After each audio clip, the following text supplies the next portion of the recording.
என்ன ஜிந்தாபாத்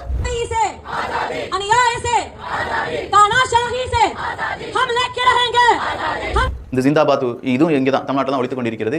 சார் நாங்கள் போராட்டத்துக்கு ஆதரவு கொடுக்கிறோம் அப்படின்னு சொல்கிறேன். நீங்கள் பாட்டுக்கு ஹிந்தி இங்கே திணிச்சிட்டு இருக்கீங்க. எவன்டா இந்த போராட்டத்தை ஆர்கனைஸ் பண்ணுறவன் ஹிந்தியை திணிக்காதா அப்படின்னு சொல்லியிருக்கணும் வேண்டாமா? வடக்கன்ஸ் கூட போராட்டத்துக்கு உண்மையாக இருக்காங்களா? சே, இவனு தான் மாணவர் அமைப்பான். இவனு சொன்னதும் யாரும் காலேஜ் போகக்கூடாதான். இந்த மாணவர் அமைப்புன்னு சொன்ன ஒருத்தனுடைய புகைப்படமும் அந்த புகைப்படம் யார் கூடலாம் இருந்திருக்காங்க, எப்படியெல்லாம் நெருக்கமாக இருந்திருக்காங்க, எந்தெந்த அஜெண்டாவில் வேலை பார்த்துருக்காங்க அப்படிங்கிறதுக்கான ப்ரூஃபும் கொஞ்சமாக சிக்கி இருக்கு.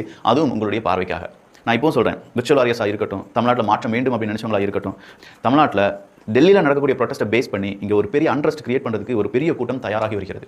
இந்த கூட்டத்தை பொறுத்த வரைக்கும் இப்போ இருக்கக்கூடிய முதலமைச்சர் ஜோசப் விஜய் அவர்களுடைய பெயரை கம்ப்ளீட்டாக டேமேஜ் பண்ணுறது. அவரால் எதுவுமே செய்ய முடியாது, அவர் மாணவருக்கு எதிரானவங்க, அவர் நீட்டுக்கு ஆதரவானவர், அவர் பாஜகவினுடைய குரலாக ஒழிக்கக்கூடிய நபர், அப்படி இப்படின்னு சொல்லி இந்த அண்டா பேசினா பார்த்தீங்களா, இதே மாதிரி எல்லாரையும் பேச வைப்பாங்க. இப்படி பேச வச்சு அண்டா பேசினதுக்கு ஒரு துளி கூட அதுக்கெல்லாம் அவங்களுக்கு என்னவே கிடையாது. ஒரு துளி கூட அவங்க பேசியிருக்க கூடாது. 5 வருஷம்